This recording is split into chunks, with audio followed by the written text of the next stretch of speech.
Word. Awesome. Cool. Well, again, my name is Chris Schufel. My name is not Brooks Gibbs. He owns the Zoom account for the company, but my name is Chris Schufel. And again, thank you, Shaylee Clark, for putting this on. I was a teacher for just a little over 10 years and taught in big schools, small schools, all over the country, multiple states, big schools, small schools, rich schools, poor schools. I've taught everywhere. And the biggest thing that after I left teaching, I noticed, or while I was teaching, I noticed that a lot of the stuff coming down from up above about how to handle bullying and aggression and social conflict with kiddos, I saw it not working. And I started to see the frustration levels of parents and teachers and students, of everybody. Frustration levels were just going through the roof. And I started looking at exactly what wasn't working and why it wasn't working. So I started doing some research and studying and collaborating with a lot of different people in the psychology world and the sociology world, and really starting to understand how this works and how this works, how our brains work and how our hearts work, and how all this fits together, and how to deal with just essentially dealing with difficult people, not even just bullying and all that stuff, but just difficult people in general. So after a couple years of doing it part-time, I was able to leave teaching full-time, just because this philosophy, this way of thinking, this method, it was taking off and it was spreading like wildfire. I was getting requests to speak all over the country. And so I started traveling the country. I would love to be up there in North Dakota right now. But, you know, the Rona being what it is and situations being what they are, I am here in my studio in Omaha, Nebraska. Go Big Red. You guys are up there in MLS, North Dakota. But I'm so glad to be able to be here with you tonight and sharing. I hope you can take some things away from this. If we have time at the end, I would love to leave time for some Q&A if there's anything that I don't cover, if you guys have any specific issues that you would want covered. So let's just hop right in. So the biggest thing is that people ask me all the time. I can't tell you how many planes I've been on, and people, you know, just talking with my seatmate, and people say, "Oh, what do you do?" And I say, "Well, I go around the country, I speak in schools, and I talk about bullying." And you know, I hate to say I'm part of the anti-bully movement, because the traditional anti-bully movement has come under a lot of scrutiny over the last couple of years, because a lot of their philosophies haven't been working. And they haven't been working so bad that it's actually causing more problems. The University of Texas in Arlington actually did a study that showed that schools that have the strict anti-bully programs actually have a higher rate of what was considered to be bullying, compared to schools that had a more resilience-based program, which I'm going to kind of talk about tonight. So anyway, so here's a little bit of history. Let me give you a little bit of background. The word bully is over 500 years old. And you're probably thinking, I didn't know that. It's a Dutch word. It's over 500 years old. And it actually meant, 500 years ago, it actually meant best friend. So, you know, if me and Shaylee were walking down the hallway, I'd say, "Hey, this is Shaylee. This is my best friend. This is my bully. Everybody meet my bully, Shaylee." And that's what it meant. It meant best friend. It also meant like loved one or sweetheart or boo or bae or whatever, but it meant good things. It meant somebody that you like, trust, respect, love, somebody that you would hang out with and want to spend time with.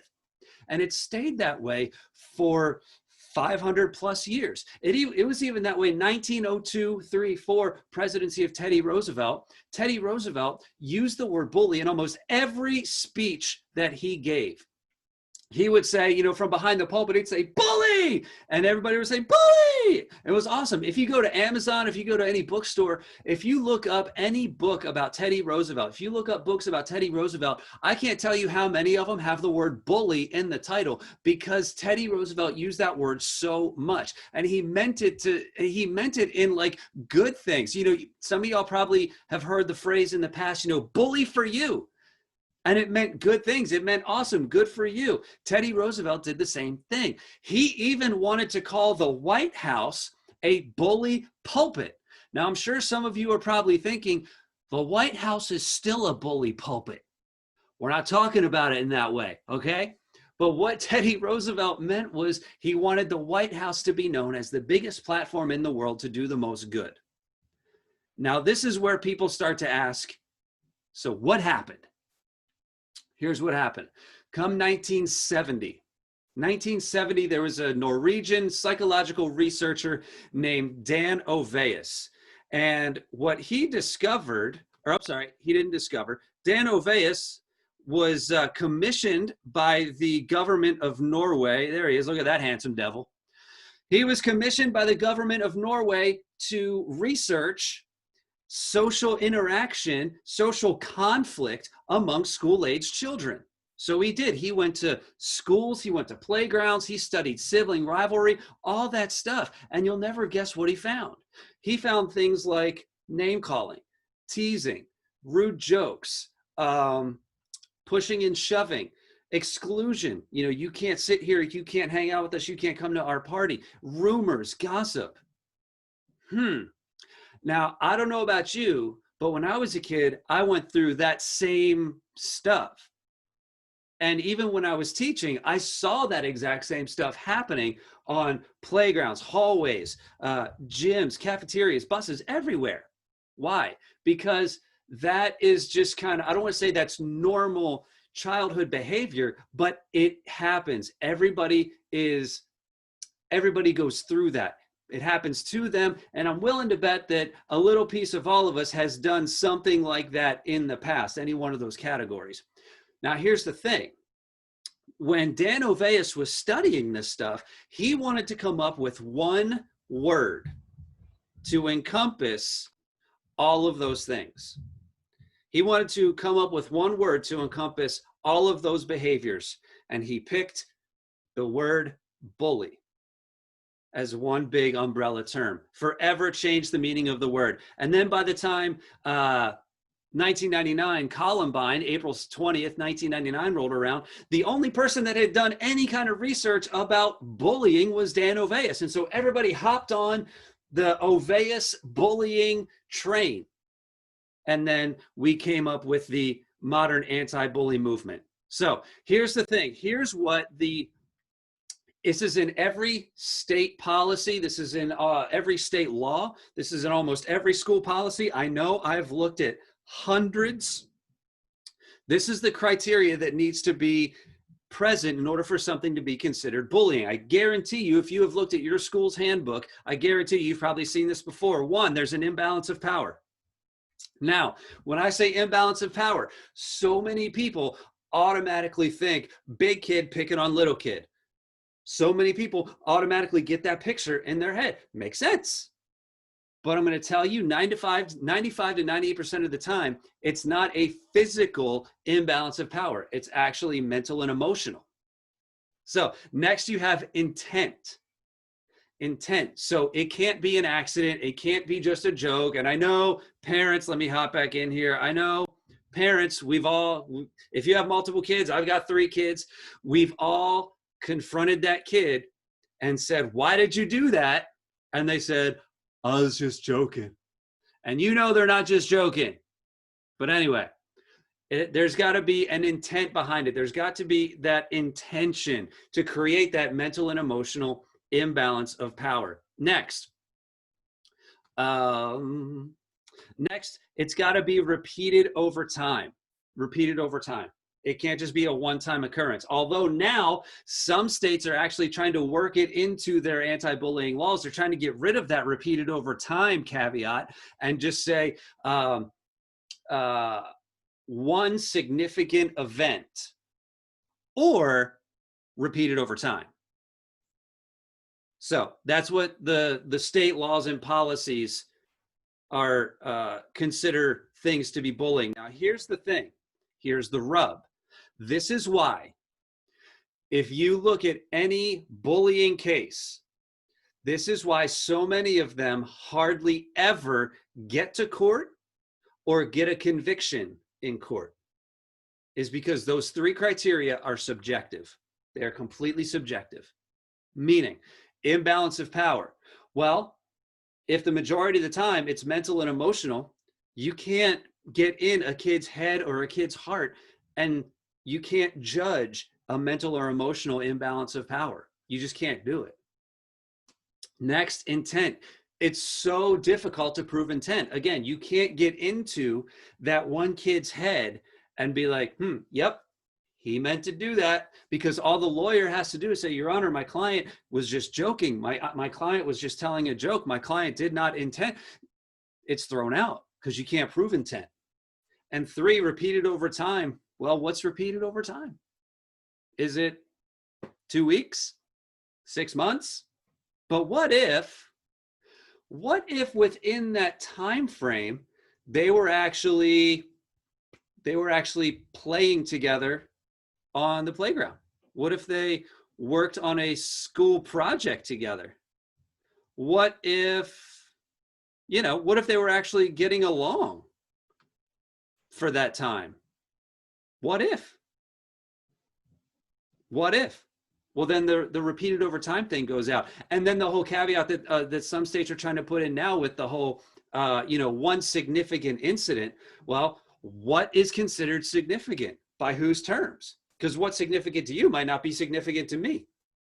So there you go. It's all completely subjective. And that's why the anti-bully movement, as I've researched it, as I've experienced it, if you look around the country, the modern anti-bully movement is actually imploding on itself. And so many schools are looking for, they're looking for policies, they're looking for programs to put into place for not just to check the box, but also to help kids.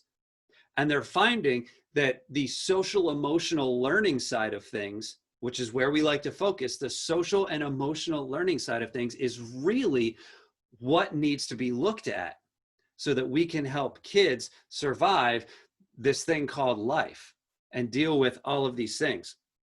So before we go any further, parents, and if you're watching this recording later on, I want to do a quiz with you. And I know you're probably thinking like, I didn't know we were taking a test. It's okay. It's an easy quiz. It's either A or B. Those are your 2 options. And what kind of a teacher would I be if everybody didn't pass my quiz? Okay. So I'm going to tell you the answer is always B, but you leave that up to you. So here we go. Here is the first question. Do we want our kids to A, become easily upset by words and insults? Or B, do we want them to be unfazed by words and insults? I'll give you all the time you need. Okay, just obviously, I would hope you would pick B. We don't want our kids to be easily upset by words or insults. We want them to be unfazed by words and insults. Why? Well, because words only have the power that the listener gives them.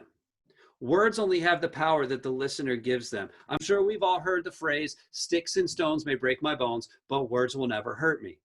And I said that in a middle school a couple of years ago. I was like, sticks and stones may break my bones, but words will never hurt me. This kid calls out from the back, unless somebody throws a dictionary. I'm like, oh, geez. Right, I know. Okay, I was like, yeah, bro, that's how words could hurt you, I guess, right? But no. And a lot of people say nowadays, they're like, but sticks and stones, that's a lie, because words do hurt and words do kill and words do cut deep. Here's the truth about sticks and stones. That phrase, sticks and stones may break my bones, but words will never hurt me, that was actually invented in the mid-1800s in this country by the African-American slaves. Probably one of the most persecuted groups of people that we know about since, before the Jews in Nazi Germany. See, the slaves knew that freedom was coming. They knew Lincoln was going to sign the Emancipation Proclamation. But they also knew that as they went out to the real world as free citizens, they knew that they were just going to encounter some mean people. They knew it. They knew they couldn't control what other people said, what other people did. And that's a fact too. You can't control other people. You can't control. Yes, we need to emphasize the importance of, yes, watch your words. Yes, we should always be kind. Yes, we should flex the golden rule, treat people the way you want to be treated. That is super important. Absolutely. But there's always going to be that one person. There's always going to be that one person that maybe has a lapse in judgment, or maybe they're just out to get you. There's always going to be that one person. And the slaves knew that. They knew that the world wasn't going to be rainbows and unicorns and perfect. So they made up that saying, sticks and stones may break my bones, but words will never hurt me. Because they knew that, man, if somebody hits me with a stick or a stone, that's going to hurt. I can't help that. But they knew, they understood the fact that words only have the power that the listener gives them. That's why, somebody can say something mean to you. And if it's just that person, whatever, I don't care. I don't care what they think. But somebody else can say the same thing to you and you're ready to go after them. That's because words only have the power that the listener gives them. You give power to this person, but not this person. That's how things really work. A psychologist, Dr. Albert Ellis, he put it this way before he passed away. He said, things happen in an ABC pattern. Our emotions happen in an ABC pattern. Here's what I mean. There's an A, there's an activating event. Something happens to you, good, bad, indifferent. Stuff happens to you. Let's just say in this case, somebody calls you a mean name. Somebody calls you a mean name. That's your A, that's your activating event. Somebody calls you a mean name. Now, the next thing that we see, that we visualize, that we see is C. Your consequence, your emotional consequence, your feelings about it. So sometimes, and I know I fell into this too. I'm sure you've fallen into this before too. We blame our feelings on the things that happen to us. You say that person made me mad. What they said, those words made me upset. The fact that they left me out of this, of this party, or, the fact that they wouldn't let me that made me mad. But that's not really how it works. Because in between A and C is the letter B. That stands for your belief system, what's up here. That's the filter that everything we deal with, that's the filter that everything runs through. So let me put this in perspective. Somebody calls you a name. You think in your head, everybody must be kind. You have no right to talk to me that way. How dare you call me that name? How dare you say that to me? You have no right to do that. How's your emotional consequence? How's your C going to be? Well, you're going to have a rotten day. Let's flip the script. Somebody calls you a mean name. Same insult. But you think in your head, you know what? It's just words. Doesn't have to bother me. I'm in charge of my thoughts. I'm in charge of my feelings. Words only have the power that the listener gives them. Sticks and stones. How's your C going to be? It's not going to bother you. You're going to be protected. I tell kids this all the time. I tell my own kids this. In order for somebody to break your heart, they have to go through your brain. In order for somebody to break your heart, they have to go through your brain first. And we are the ones, our kids are the ones that can control how they take things. If there's no offense taken, then there's no problem.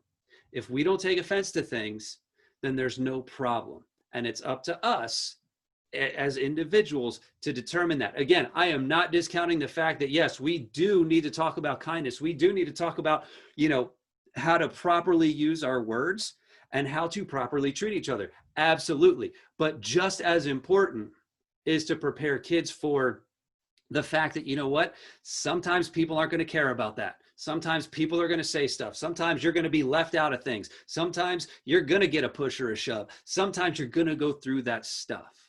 And it stinks, but here's how to get through it. And we're going to talk about that later tonight. All right, that's enough on that question. Let's go back to the quiz. Let me pop her back up here. Go back to the quiz. The next question in my quiz. Do we want our kids to, A, expect others to solve their social problems for them, or B, do we want them to learn to solve their social problems on their own? I hope you would agree with me in saying B, because it's okay to help kids through things. But at a certain point, there comes a time when it's not okay to do it for them. I equate it to math, like helping a kid with math. It's okay to help them with their math homework. Perfectly fine.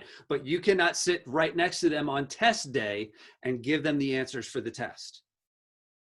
Same thing here. It's okay to help a kid work through some of their social problems. And I'm going to give you some tips here tonight of exactly how to help them ahead of time. That way, when test day comes, when they're in the hallway, when they're on the bus, when they're in the cafeteria, when they're face to face with a situation, they know how to handle it.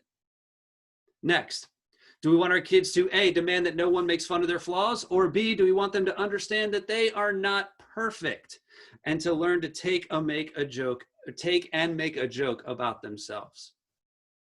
I hope you would agree that it's B. Because guess what? I'm not perfect. My wife will tell you that. She will attest to that firsthand. We've been married for 8 years, and it has been the best 8 years of, no, I'm just kidding. So here's the thing. Nobody's perfect. I'm not perfect. You're not perfect. Nobody's perfect. We all have flaws. I do stand-up comedy. It's a hobby. It's therapeutic. It's fun. But here's the thing about jokes. I will tell you this right up front about jokes. Any joke you've ever heard makes fun of something or someone. There's always a butt to a joke. And the fact is, the bigger the butt of the joke, the funnier the joke. Now, here's the thing. What a joke does is it looks at the flaws or the differences of someone or something, brings that flaw or that difference to light, maybe adds a little bit of an exaggeration. The result is laughter. That's how a joke works. And if we want to be resilient, that's my favorite word, by the way, I put it on all my clothes.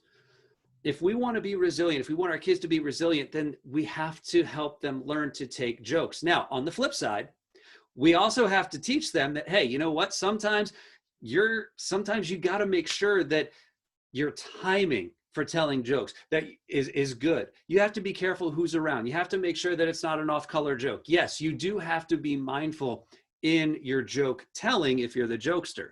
That was a hard lesson for me to learn. But on the flip side of that as well, we have to be able to take a joke about ourselves when it's made. Otherwise, it's going to be really, really hard. It's going to be a really, really hard life if we can't take and make, because there's always jokes being made about all of us. And I wish I could go deeper into that. I would love to, but I do want to respect everybody's time tonight. We can go further into that at another time. All right, so that's about humor. Next one, do we want our kids to A, demand that everyone likes them and includes them in every gathering? Or B, do we want them to be okay with just a few true friends who like them for who they are and not seek approval from everyone? A or B? I hope you would agree with B. Now, here's the thing. I'm going to stop on this one for a little bit too. I was asked to speak in an elementary school in Oklahoma about 1.5 years ago. And anytime I go to speak for a school, I always do my research. I talk to the counselor, I talk to the principals, I talk to the superintendent if I can. I look on the website. I just I want to know my audience. I looked on the website of this elementary school, and they had a thing on the website that said, front page of the website, it said, if you are going to bring birthday invitations to school, please make sure you bring one for every child in class, because we want to teach our students that social exclusion is a form of bullying and it cannot be tolerated. You might have something similar. I didn't find it. You might have something similar on the MLS website. I didn't find it. You may have seen something similar to that. And I get it. I totally get it. We don't want our kids to hurt. Again, I have 3 kids, 7, 5, and almost 2. You could pray for me. That'd be awesome. But we don't want our kids to feel that pain of being left out, because it stinks to be left out. It stinks to be excluded. We've all been there. But at the same time, I'm just going to speak for me. I also want my kids to learn and understand that, you know what, sometimes you're not going to be invited places. You're not going to be able to go places. I see it with my own kids. My son, he's 5, he wants to play with my oldest daughter, who's 7. He wants to play with her, but you know what? Sometimes she just wants some alone time. So she'll say, no, leave me alone. I just want some alone time. And for a while there, he had a really hard time with that because he loves his sister. He wants to play with her. He looks up to her, but she wants some alone time. So we had to teach him that, look, sometimes you're going to have to find something else to do. And that's okay. Sometimes you're going to have to sit somewhere else. Sometimes you're going to have to go somewhere else, do something else, not be included in this. And it's okay. I don't know about you. I don't know what you have up there in MLS. We have Sam's, Costco, just about everything you need down here in Omaha. But I can't go. We're Sam's members. I have a Sam's card. I can't go to Costco. Why? Because I don't have the card. I'm not a member. That's exclusion. We can't, there's a gated community right down the street from our house. We can't go in that gated community and swim in the pool. That's exclusion. Why? Because we don't live there. Exclusion is everywhere. Exclusion is everywhere. There's all kinds of clubs. There's all kinds of, Amazon Prime. You can't get Prime pricing unless you are an Amazon Prime member. Same thing. We can't expect to be included in everything. And especially when it comes to, for kiddos and stuff, it's okay that they're not invited to every party. Because parents, we don't want our kids hanging out with every kid in that class now, do we? We don't want our kid associating and being influenced by and picking up some of the habits of every kid in that class. And I'm going to say this on the flip side too. If you're the parent doing the inviting, you don't want every kid in that class in your house now, do you? I know I sure don't. So anyway, we want our kids to be okay with just a couple of true friends who like them and respect them and love them for who they are. I heard somebody say one time, it's better to have an inch wide of friendships with relationships that go a mile deep. It's better to have that than a mile wide of friendships with relationships that go an inch deep. So next question. Next question. Do we want our kids to A, explode in anger if they experience a push or a shove that doesn't cause pain? And I say doesn't cause pain because if it causes bruises, broken bones, blood, barf, cause premature bathroom, or involve private parts, or have a lot of pain, that's different. That's completely different. That's, assault and all kinds of different things. That's a legal issue. I'm not talking about that. I'm talking about those annoying physical behaviors, the tapping, the pushing, the shoving, the flicking, maybe a little kick, maybe a trip, something like that. Or even this includes gestures and mean faces. Do we want them to be able to ignore that? Hold up. I just got a notification that I'm frozen. I hope I'm not frozen. Do we want them to be able to ignore that stuff and just kind of brush it off? Or do we want them to be able to, do we want them to explode in anger if that happens? Or do we want them to just kind of brush it off? I would hope you would agree, B, that we would want them to just be able to brush it off. Why? Because... All right. I hope you would agree. We want them to be able to brush some of that stuff off. Why? Because a lot of times those physical behaviors, the flicking, the pushing, the shoving, maybe a tap, something here and there, a lot of times those are just meant to provoke. And if you fall victim to that provocation, you get caught up in a fight. You get caught up in a one-up battle. You get caught up in some of that stuff. And we don't want to provoke fights. We don't want that stuff. Now, there's always, there's always somebody, I call it grandpa's advice, that say, you know what, that's how you got to handle it. 3:30 out back of school. Let's take care of it. Here's the thing. If you want to deal with assault charges, go ahead. But the way that a lot of laws are written now across almost all 50 states, Even if a fight happens, off school property, off school time, if it comes back and has any ramifications of the school environment, or if it has anything to do with the school environment, the school is legally required to get involved. Both kids, regardless of who started it, who finished it, whatever, both kids can face disciplinary action. Plus, you never know if the parent on the other side of that situation is one of those, legal sue happy parents that's gonna, sue you for assault and all that stuff. It's just better to stay away from that. Besides, violence should never be the answer. But we want everything to be done in a non-violent sort of way. Plus, we want to do this in a way to build a kid's resilience. So, and then last question. Here we go. Last question. Do we want our kid, or I'm sorry, how is resilience developed? It's my favorite word in the entire world. If you had kindergarten through the elementary school kids, K through 8 and 4, or K through 3, 4 through 6, they learned this word today, resilience. How is it developed? By being protected from adversity or by going through adversity? Hopefully you would agree the answer is B. Resilience is built by going through adversity. It's like the old workout saying, no pain, no gain.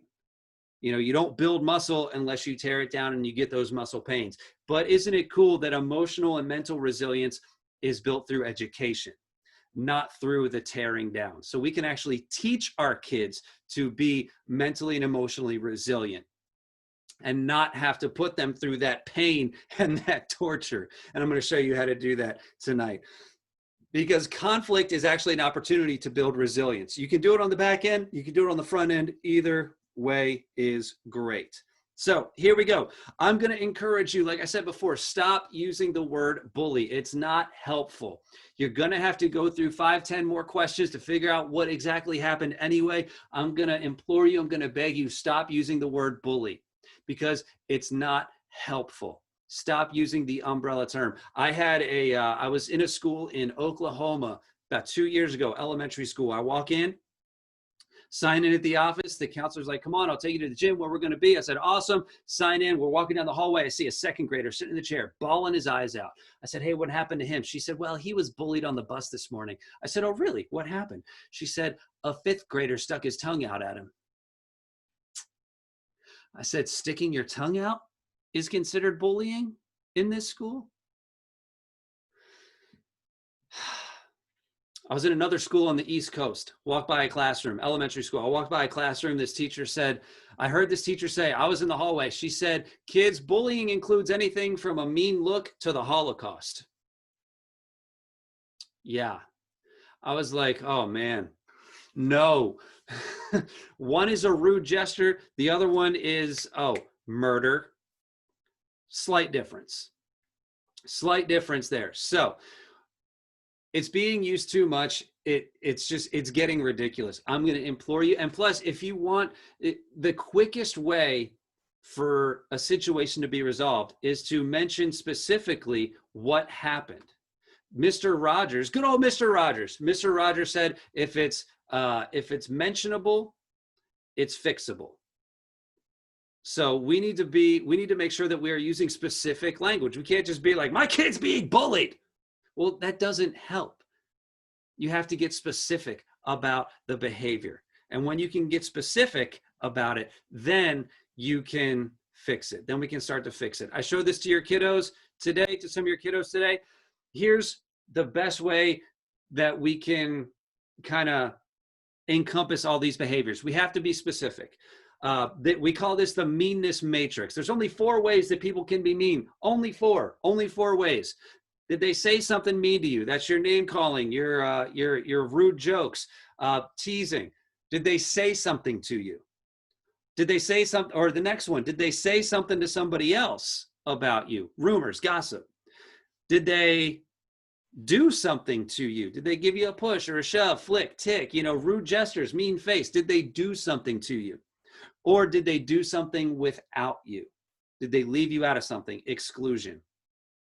When you can get specific about it, then you can move forward into fixing it.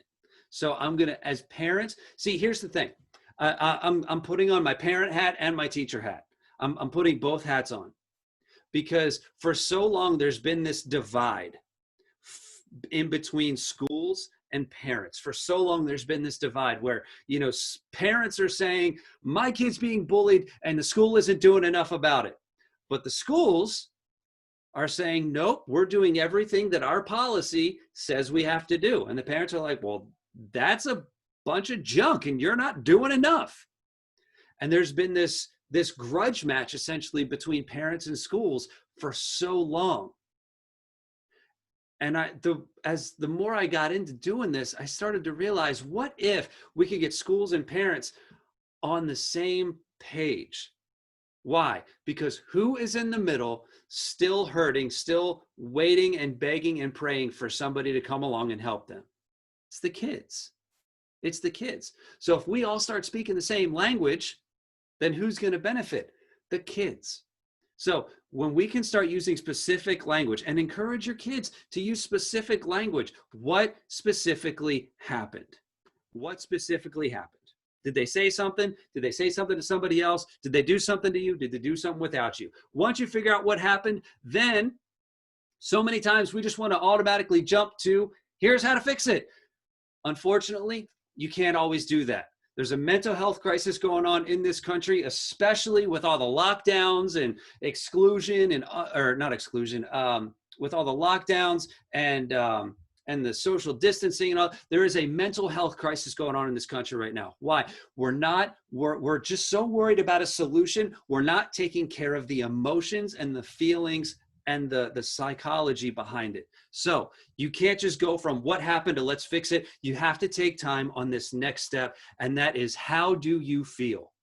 You have to figure out how your kid is feeling. And I know sometimes it's obvious. Sometimes, they're that guy in the red. He's angry.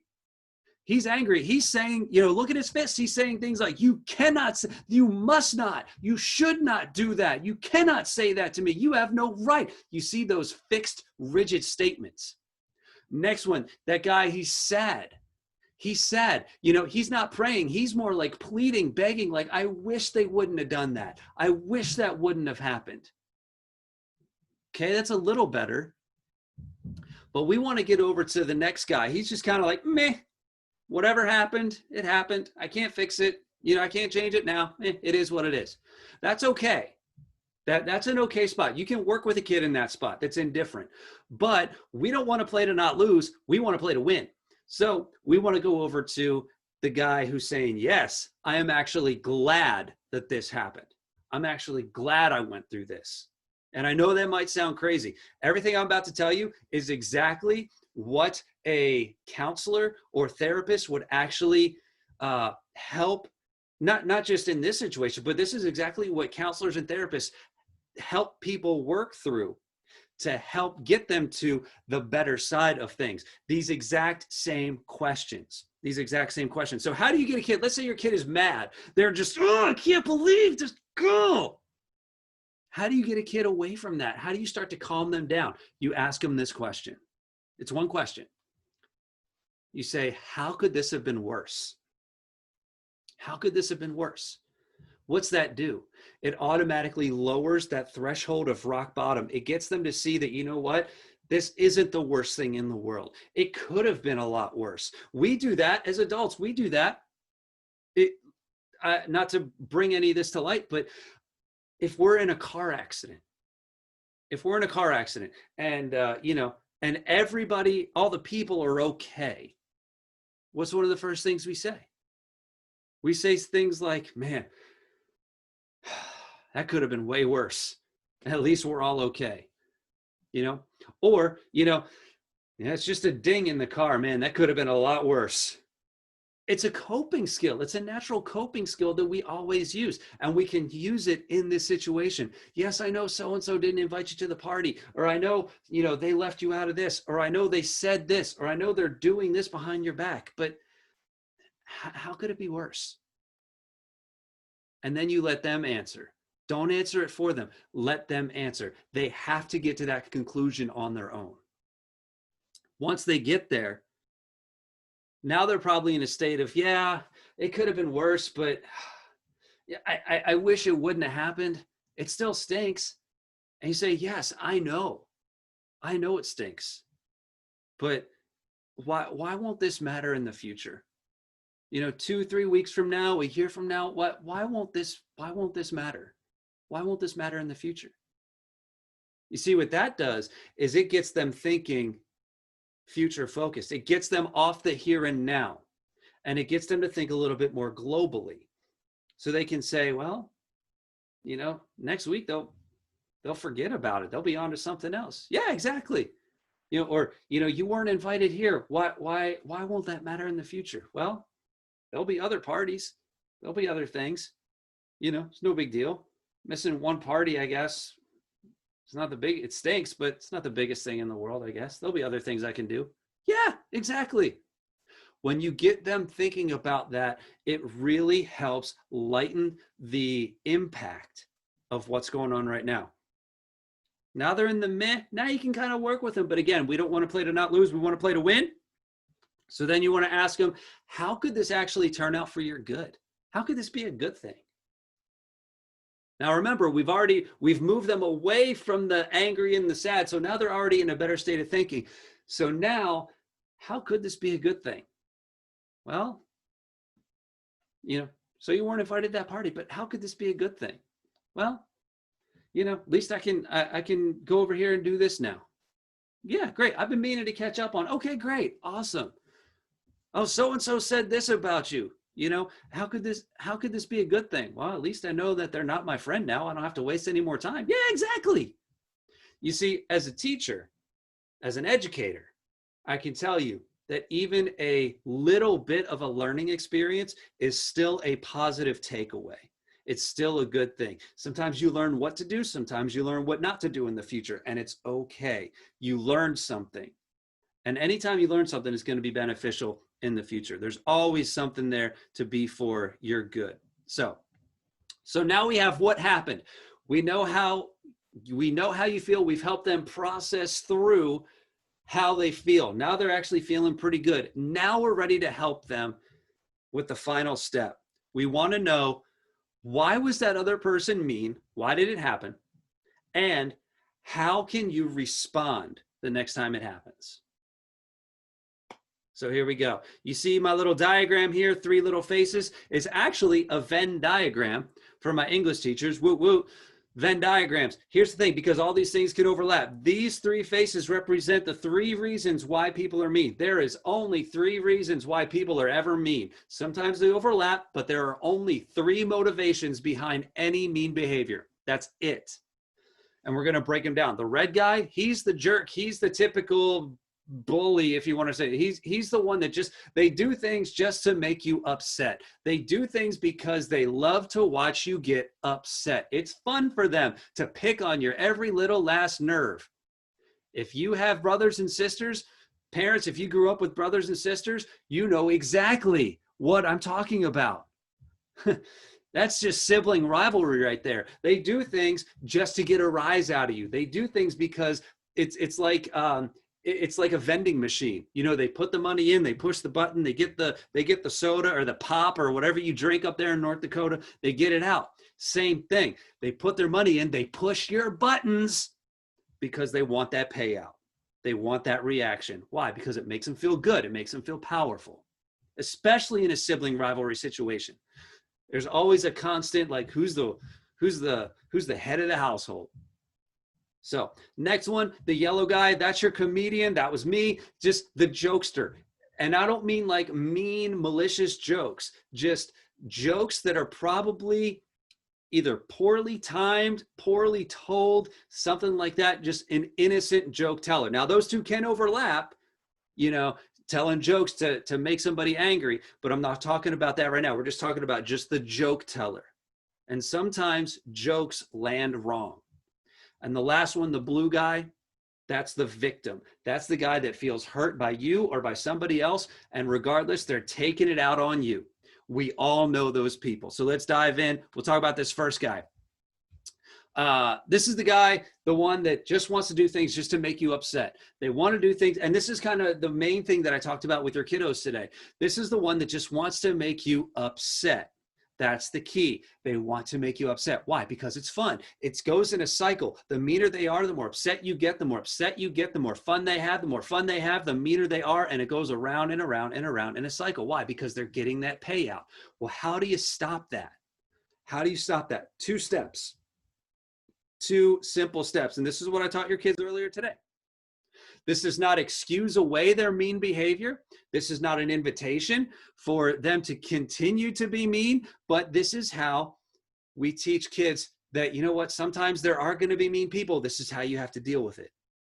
If you want the conflict to be resolved, if you want them to eventually leave you alone, this is the best way to deal with it. 1, you don't get upset. You be resilient. Because resilience, it's like, you know, it's that power struggle.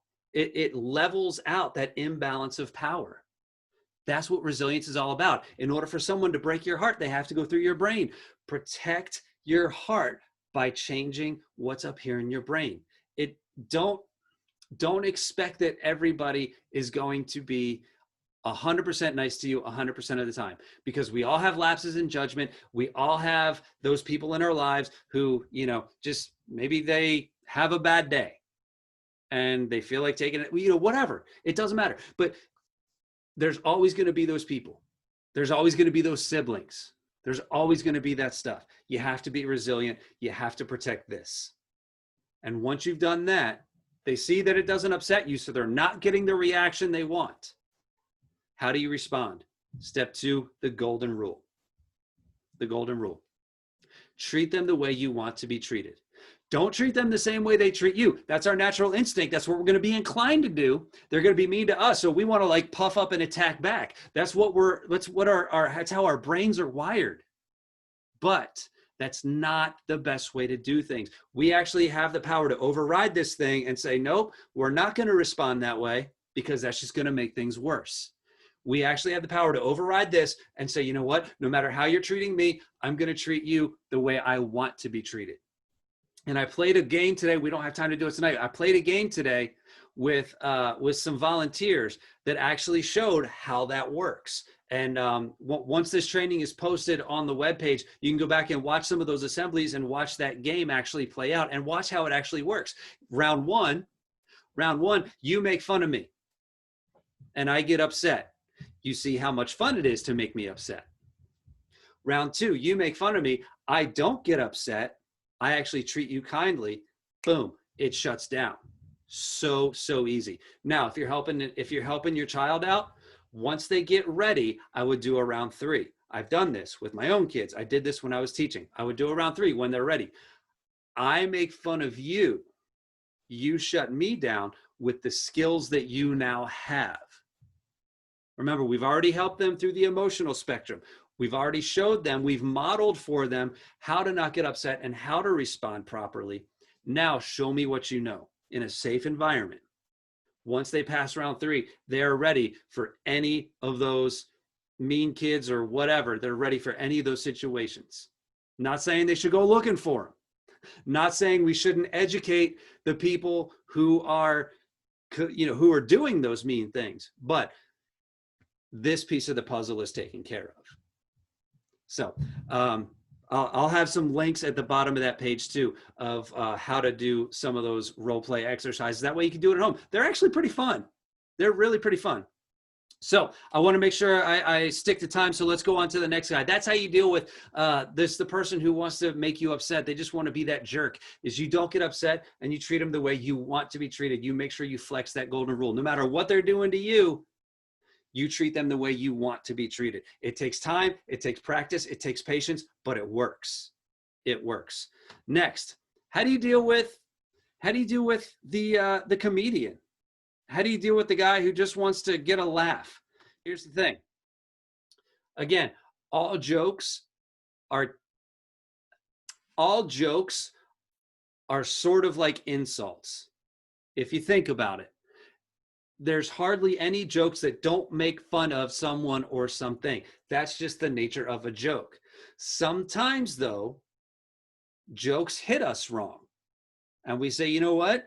I found that joke offensive. Or you say, you know what? That joke was really off color.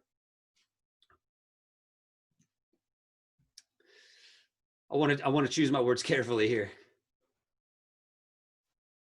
Yes, the comedian should know their audience. A good comedian knows their audience. If your audience is crying or they're angry at you, you're a bad comedian. Okay. But going back to what I said earlier about words, it's also a little bit of our responsibility to understand that, you know what, they have freedom of speech. Yes, they should take care with their words. This instance, they didn't. It's up to me whether or not I'm going to be offended by this joke. When I was in middle school, we had, that was like the birthplace of the Your Mama jokes when I was in middle school. It was the mid to late 90s. It was the birth of the Your Mama jokes. And they had 3 books, 3 volumes of nothing but Your Mama jokes. And they sold them at the Scholastic Book Fair, if you could figure that. So I bought one, my buddy bought one, my other friend bought one, and we would sit at the lunch table, we'd sit on the bus, and we would read these jokes, and we would try to roast each other with these Your Mama jokes. And it was funny. Why? Because we were just joking with each other. We were roasting. Kids nowadays, if you take a walk through the cafeteria or the gym or whatever, they're having roast battles back and forth, just insulting each other out of fun. Now, sometimes, yes, they can overstep their bounds. And when they do that, that's when it's important to be like, okay, we were telling jokes. That one hit a little wrong. I need to keep calm. I need to stay calm. I need to be resilient. And I need to just laugh it off. I need to be able to take a joke about myself. Ultimate resilience. So many psychological studies have shown that when a person knows they're not perfect and can actually laugh at themselves, it's the ultimate example of resilience and mental health. If you can laugh at yourself, if you can look in the mirror and say, you know what, I'm not perfect. I did this when I was a teenager, because I know I got this schnoz here, this nose. Trust me, this doesn't do it any justice. If we were in person, you'd be like, what? That is a nose. Trust me, I know. But kids made up a salute for me when I was a kid. They made up a salute for me from a big nose. They'd see me coming down the hallway and salute me. They'd be like, hey, Chris. Ah! Yeah. So I got so bummed out that they were making jokes about my nose. I did. Till one day I looked in the mirror and I was just like, you know what? It is what it is. I could get surgery and look like a pig, or I can just be happy with the skin I'm in, realize I'm not perfect. I got some flaws. You know what? Sometimes people are just going to bring those flaws to light and have a laugh. I can either laugh or cry. I decided to learn how to laugh. In fact, I decided to actually learn to make a joke about myself. So the next time they said, hey, Chris, your nose is longer than your future. I said, yeah, I know. Watch out when I sneeze. It's like one of those party poppers. They didn't laugh at me much more. I actually gained their respect because they saw that I could take a joke about myself. And sometimes it's okay to even participate in that, to take and make a joke about themselves. That's why if you listen to any stand-up comedian, the safest form of humor for a comedian is self-deprecating humor. That is the safest form of comedy for any comedian. It's self-deprecating humor. It shows ultimate resilience, that they're okay. They're comfortable with the skin they're in, that they actually love themselves for who they are, that they can actually look at their flaws and be like, that's just me. So I could go on and on and on about humor, but we got to keep moving. There's so much more I could say to that. But let's go on to the last one, the blue guy. That is the victim. That is the guy that is the person who is taking out their anger, frustration, hatred, revenge out on you. Maybe they feel hurt by you. Maybe they feel like you insulted them. Maybe they feel like, you excluded them. Maybe they feel hurt by you for some reason. And now they're taking out their anger, their frustration, their hatred, their revenge on you. 3 characteristics of somebody who's doing this. They're showing anger, hatred, revenge. Those are the 3 characteristics of somebody who is picking on you, doing things to you because they feel hurt. They feel like a victim. I'm going to tell you, these are the kids These are the ones that start the fights. And these are the ones that commit those horrible, horrible acts of violence in schools that you see on the news sometimes, because they feel like victims. They feel like a victim. How do you deal with somebody who's like that? I'm going to tell you, it's a dangerous person. They're coming at you with anger, hatred, revenge. They are not worried about anything else. They want anger, hatred, revenge, that they're blinded by it. How do you deal with a person like that? I'm going to tell you 2 steps. Don't get upset. Keep your cool. Because there's an old Jewish proverb, been around for a couple thousand years. It says, a gentle answer turns away wrath, but a harsh word stirs up anger. A gentle answer turns away wrath, but a harsh word stirs up anger. Somebody's coming at you with anger, hatred, revenge. You do not want to give them a harsh word and fight back. What's your problem, man? What are you doing? It's going to make things worse. A gentle answer can turn away that wrath. You stay calm, you be resilient, you don't get upset. And what does somebody want if they feel wronged by you? What's the one thing they want? An apology. They want an apology. And not one of these like, sorry, not sorry. Sorry, you're such a jerk. Sorry, you can't take it. No, they want a sincere apology. A sincere apology says this: I'm sorry that I did this. I'm sorry for this. That's a sincere apology. Are you mad at me? Okay, you're mad at me. Hey, I'm sorry for doing that. That's a sincere apology. That's what these people want. They want an apology. Now, sometimes these people can also, they may not be mad at you. Maybe something else happened. You know just as well as I do that so many kids come from a rough home life. And they bring that anger, that hatred, revenge, they bring it to school. They take it out on your kid. Misdirected anger. Your kid didn't do anything, but they're just on the receiving end of somebody else feeling like a victim.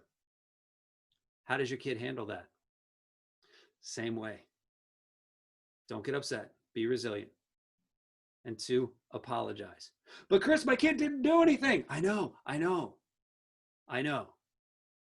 But they can still apologize. They can still be sorry that other kid is having a rough day. Hey, it seems like you're having a rough day. Are you okay? I'm sorry if I did anything. I don't think I did, but I'm sorry if I did anything. I'm sorry you're having a rough day. Hey, is there anything you want to talk about? Empathy.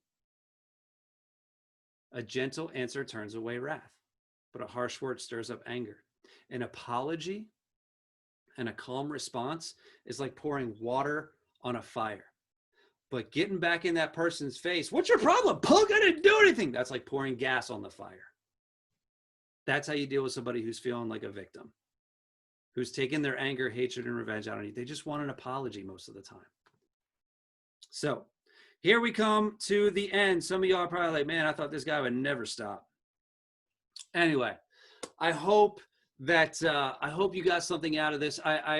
I've done trainings like this for teachers where I've gone on for 3 hours and I still ran out of time. There is so much to say. So I want to leave you with some resources that you as parents can actually use to help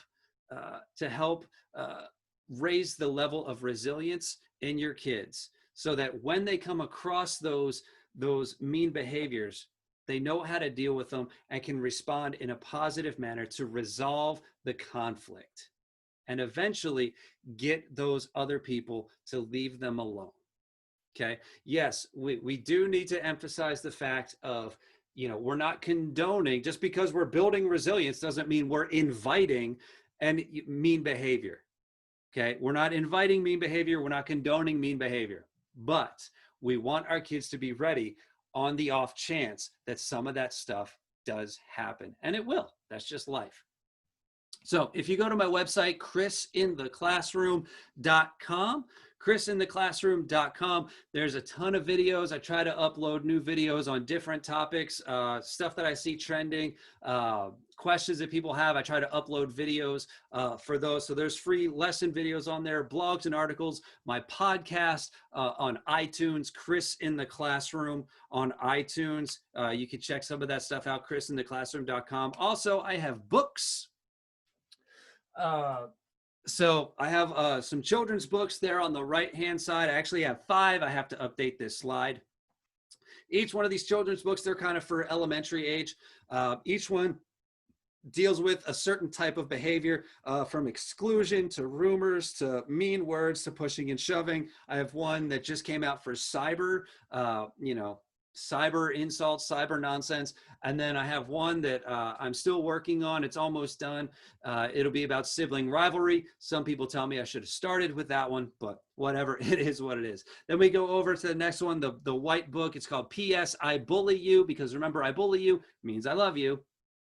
P.S. I Bully You. That one's more for teens. I'd say upper middle school, high school, to help them kind of navigate some of these tricky social situations. And then over there, the big bad B word, that is for you. That is for parents. That's for adults. That kind of goes over what you can do. Some more of this stuff, a little bit more in depth, with some pretty funny stories and stuff from my teaching days, about what you can do to help not only build resilient kids, but also if your kid is one of those that is engaging in some of that negative behavior, how you can help them as well. So you can check some of those out, chrisintheclassroom.com. Also, we have, stop sharing here. Also, we have the Squabbles card game. I only have a limited number of these left. It's called Squabbles. It's a card game. It's hilarious. My kids ask me to play it all the time. Why? Because it gets kids in those role-playing scenarios,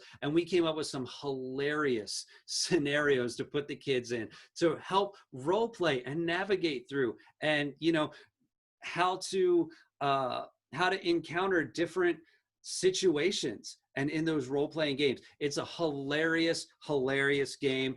You can get that chrisintheclassroom.com as well. I also have these t-shirts, my Resilient Heart t-shirts. They're super soft, like that athletic-y material. Miss Clark has one. She can probably attest to it, how awesome it is. Those are on there as well. Friends, I have greatly enjoyed hanging with you guys.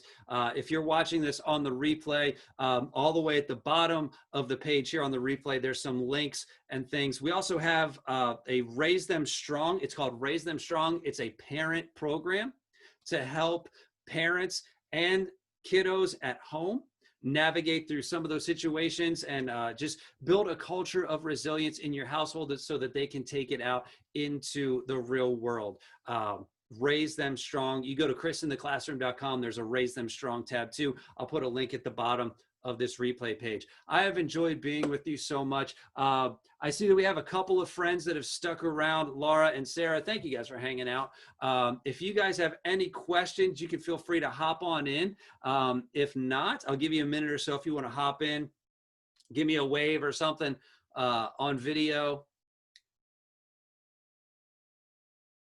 Maybe, maybe not. It's all good if you don't have any questions. That is perfectly fine. Cool. Well, if you guys ever have any questions or if you need anything, don't hesitate to reach out to me. You can email me through my website, chrisintheclassroom.com. Thank you all so much for checking this thing out. I have enjoyed my time hanging out with MLS. I so wish I could have been there in person. I so wish I could have been there to give high fives and fist bumps and hugs to everybody. But things are what they are, and we had to do it this way. But I'm so glad I got to spend some time. So I hope you all stay well. I hope you all stay safe. And I'm always here. If there's any questions or anything, feel free to reach out. Until then, take care. Have a great night.